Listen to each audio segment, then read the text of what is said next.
কুমিল্লার নাঙ্গলকোটা এক যুবকের সঙ্গে দেখা করতে গিয়ে এক তরুণী ও তার বান্ধবী দলবদ্ধ ধর্ষণের শিকার হয়েছে। এই ঘটনা গতকাল সোমবার মধ্যরাতে নাঙ্গলকোটা থানায় মামলা করেছেন ভুক্তভোগী তরুণীদের একজন। এতে ওই যুবকসহ ৭ জনকে আসামি করা হয়েছে।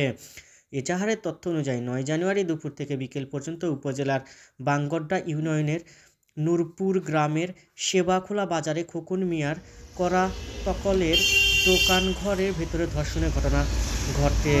মামলার প্রধান আসামি শহীদুল ইসলাম উপজেলার নূরপুর গ্রামের বাসিন্দা। এছাড়া করাতকলের মালিক খোকন মিয়াকে ২ নম্বর আসামি এবং মোহাম্মদ মুহসিন নামের একজনকে ৩ নম্বর আসামি করা হয়েছে। মোহাম্মদ মুহসিন বাঙ্গড্ডা ইউনিয়নের নূরপুর গ্রামের রঞ্জু মিয়ার ছেলে। তিনি বাঙ্গড্ডা ইউনিয়নের যুবদলের নেতা হিসেবে পরিচিত।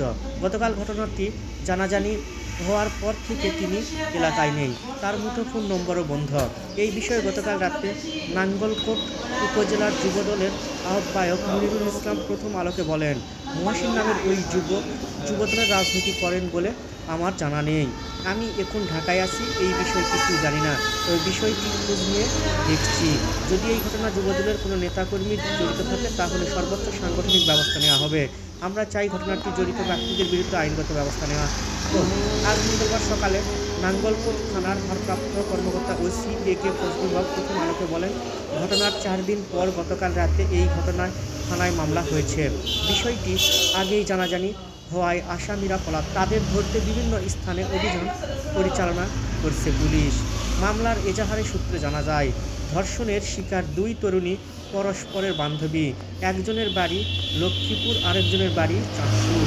কুমিল্লা নগরের তোমসম ব্রিজ এলাকার একটি মেসে তারা ভাড়া থাকেন এবং গৃহকর্মীর কাজ করেন।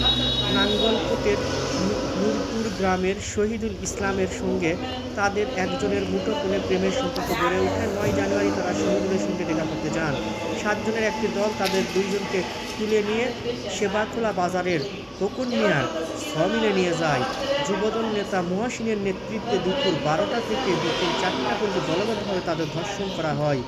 এই ঘটনায় ভিডিও ধারণ করে রাখে, বিষয়টি কাউকে জানালে ভিডিও ফেসবুকে ছড়িয়ে দেওয়ার হুমকি দেওয়া হয়।